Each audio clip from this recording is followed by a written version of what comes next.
So at this time, we have been able to confirm that we do have 19 souls.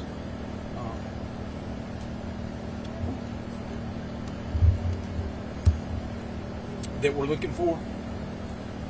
So, excuse me, I ask you to keep in mind those families. This is probably one of the most devastating sights, I think. Sheriff Kraft and I was talking about. It's probably been one of the most devastating situations that I've been on in my career. As far as the scene goes, we do feel that the scene is secure. We have ATF, FBI that are handling the scene as far as the investigative part, trying to figure out and recreate or figure out what actually happened to cause this. Do I see a short-term explanation? No. Do I see us being here for many days? Yes, I do see that. We've got we've got the bomb squad from Metro Bomb Squad here. I don't really want to get in to start naming all the agencies. I'm scared I'll miss somebody. We've got TBI, Bomb and Arson here. They're all working together. It's one of the things that I'm very happy to see is all of these agencies. It's not just one, but we've come together and we're making the very best team effort that we can to move forward. Please keep in mind that these families, and I've said it up front, I said it to start with, that's where our thoughts and prayers need to go right now. And we've just got to take one day at a time or 1 hour at a time. We're processing things. We're finding out more information. We're trying to figure out, maybe the cause of this. There's not going to be a short explanation for that. I know I'm maybe repeating myself there a little bit. Forgive me, but we're all tired and trying to put together the best effort we can and remember the families and who we're working for. I do want to touch on Accurate Energetic. They are here with us. The facility's here with us. They have discontinued operations. They're focusing on their families, their employees. They're focusing on the next things that they need to do to try to make everything best for their people. We've got critical incident folks on the scene. I'm just sitting here trying to think through the scene. We got the critical incident people here for the families as well as some of the first responders. For those of you that don't know, it was about 7:45 a.m. this morning that this explosion happened. We had a really amazing response from the first responders, fire, and here again I commend those first responders because it was multiple jurisdictions. They worked together. They got the situation under control very quickly and safely. And when you see or you pull up to the things that they were seeing and doing and having to do at the time, they done very, very well. And anybody any questions? Sir, you mentioned the word souls earlier. Can you tell us how many people have lost their lives? I can tell you that we've had, there are fatalities. Do I want to put a number to that? Because I always, and those of you that have known me in the past, I always wish for the best. Is there a possibility that somebody might be injured somewhere or somebody that we don't know about? Yes, I can tell you right now that we're looking for 19 individuals. And a lot of times when I have this types of situation, I refer to them more than just a person. They're a soul to me. So we're trying to, I can tell you that we're missing 19 souls. Sheriff, I was wondering how many people were working at the time and how many people were taken to the hospital. I don't think there was, I think 4 to 5 individuals that was taken, maybe even by POV. I can't talk about the ambulance part of that. And forgive me for some of those early questions and not being able to answer them.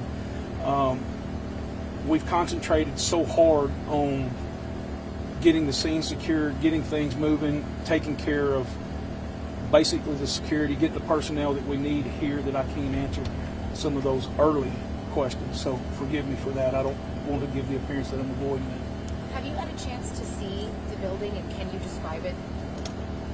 Can I describe the building? There's nothing to describe. It's gone. It's again, it's the most devastating scene that I've seen in my career. Sheriff, do you know what kind of work they did in that building specifically? I do not, ma'am. I do not. I'm not familiar with the day-to-day operations of that. I see a lot of family members, they're waiting.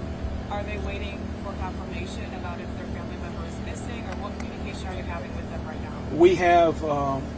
We have communicated with the family. We've done it twice.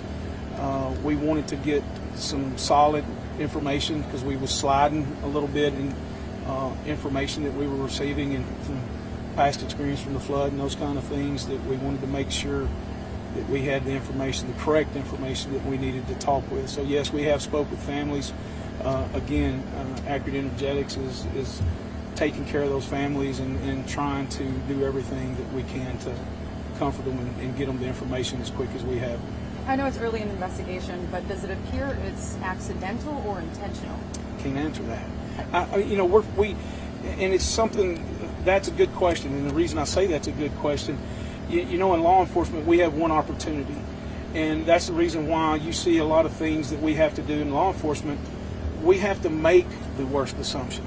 We have to make that and prove it away that it is an accident. So we only have one chance at the evidence. We only have one thing or one chance to be able to do the things that we need to do. And we're going to be slow, methodical, and diligent and do everything that we can to make sure this is what it is. And there again, we're working for those families and those people that were in that building to make sure we get, if they deserve justice, we want to be in a situation that we get them justice. And that's how we have to approach these situations. Okay, and there was another report that there was a destructive explosion in 2014 in the same building that was operated by Rio Ammunition. Can you confirm that and tell me if there's some kind of trend going on here? Rio was on the facility. That did happen here. I was here during that time. I don't believe that it was at that current facility at all. Yes, ma'am. You have a question. That was my question, is do you have any information about a previous explosion at this facility? Well, see, you have to remember, this is a huge compound, and there's a couple of different businesses that may operate within this facility. So I don't want to get into too much to the operation of the facility because they are a very delicate operation, and we have to maintain that.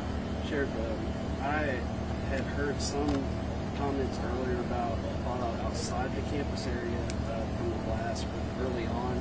Yes, sir. Is that something you can confirm? There may be some debris that went over the fence. I don't think that we're too far from one of the property lines, and there may be some debris that's on another property here. You said the scene was secure. Does that mean it's stable and first responders have been able to access it? It means that the scene is stable. The ATF and the FBI are on that. They are methodically moving through the location of the explosion. Sheriff, I'm not sure if you know this, but was at 7:45 was the plant up and running, or were people just arriving for work? Do you have any idea? I believe the plant was up and running. Last question. Have you been able to speak to any families directly, and if so, what are you telling those families? We have spoke with the families directly, and we told them that we're going to be very transparent with them and get them the information and try to answer every question that they have the best we can. It's again, it's going to be a very slow process. Sheriff Kraft, you want to? Did the department state that they called you guys or calling you? Because I saw a lot of people, a lot of different departments. May I ask you a favor?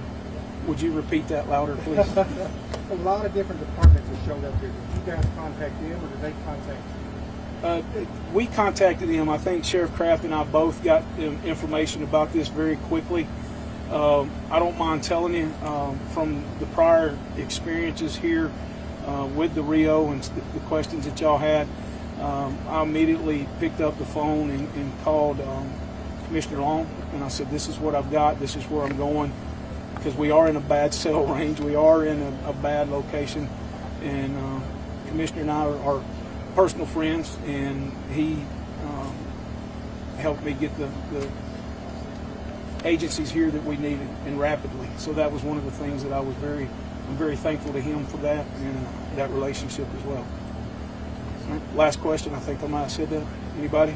Well, Sheriff, I'm curious. I mean, after Waverly, I mean, another tragedy. I mean, just you talked about at the beginning, but just how are you feeling? I mean, how's the community doing after another tragedy like this? My friend, I can't answer that, and forgive me for saying that. I can't answer that right now because he and I and the people from this facility, Mr. Stinson, we've concentrated so much on what is here right now and getting this stable, secure, and taking care of the people here that I hadn't been able to have any kind of feedback from the community. So I'm sure that I'll start hearing some things. We'll start interacting with things as time goes through this. And again, this is not going to be, we're going to close this up tonight. And we'll probably be here 3 or 4 days from now, 5 days from now. It wouldn't surprise me at all if we're here next week. But we're just, again, we got to go slow, methodical. So forgive me, I don't mean to avoid that question, but we just can't, I can't answer it right now because I don't know. I do have one more question. I know you were kind of being really sympathetic towards the souls that were lost. I am wondering if eventually you are going to let us know how many people have perished. Yes, ma'am. We will confirm that. And like I can say right now, the list that we have right now, we are missing 19 souls. But we're not confirming that some of them are just missing. You can't confirm which ones have actually been accounted for. I could not tell you who's been accounted for. What are the next steps for you? Good question. Right now, honestly, we're having to go hour by hour. We're having to take things hour by hour. We're having to take developments that's going on. We're operating this as, for lack of better words, and I don't want to say two different scenes, but we're letting them take care and doing the things that they need up there where the incident occurred. And we're taking that information, compiling what the needs are, and setting goals that we're trying to reach as we go. So to answer that, we're on that hour by hour situation. When do you think we'll have more firm numbers about the number of people being treated? Ms. Gray, if you don't mind, what time was we going to come back together? 4 p.m. I'm hoping by 4 p.m. that we can be able to tell you more information about that. So it's there again. It's not that I'm avoiding it. It's that we're getting information as we go, and that's why I want to try to maybe do these every hour or every couple of hours to be able to answer your questions. Okay. Again, is there some kind of list of missing people that we could potentially access? There was this one woman that told me her son was on that missing people list. I don't know if that's something that the media is privy to. I don't have that available for the media at this time, and we're still working with that. There again, because there's some of the delicate information, we're trying to confirm that every family's been notified, and we've got 110% have got to make sure that that's happened. The Sheriff Kraft and I have even said if there's somebody that we can't get a hold of, we're going to send officers and along with accurate, energetic staff to make sure that we go out and find that. So, excuse me, we're trying everything we can do to take care of the people. Fair enough? Hey, Chris, in years past, you've asked me to help in different aspects. Is there anything we can do to assist? Burton, I really appreciate you commenting on that.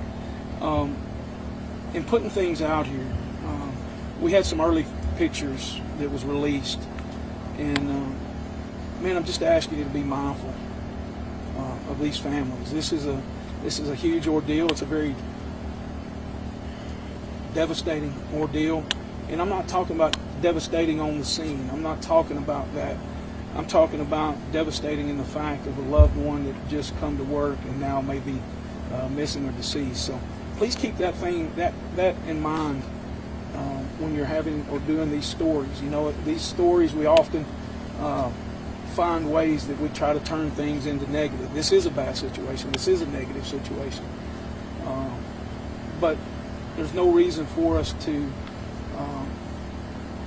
take the downward spiral or the downward side of this story when it comes to these families. So I'm all about that, and I'll always be about that. I think Sheriff and I both will always be about that. So, thank y'all. I appreciate it. Thank you.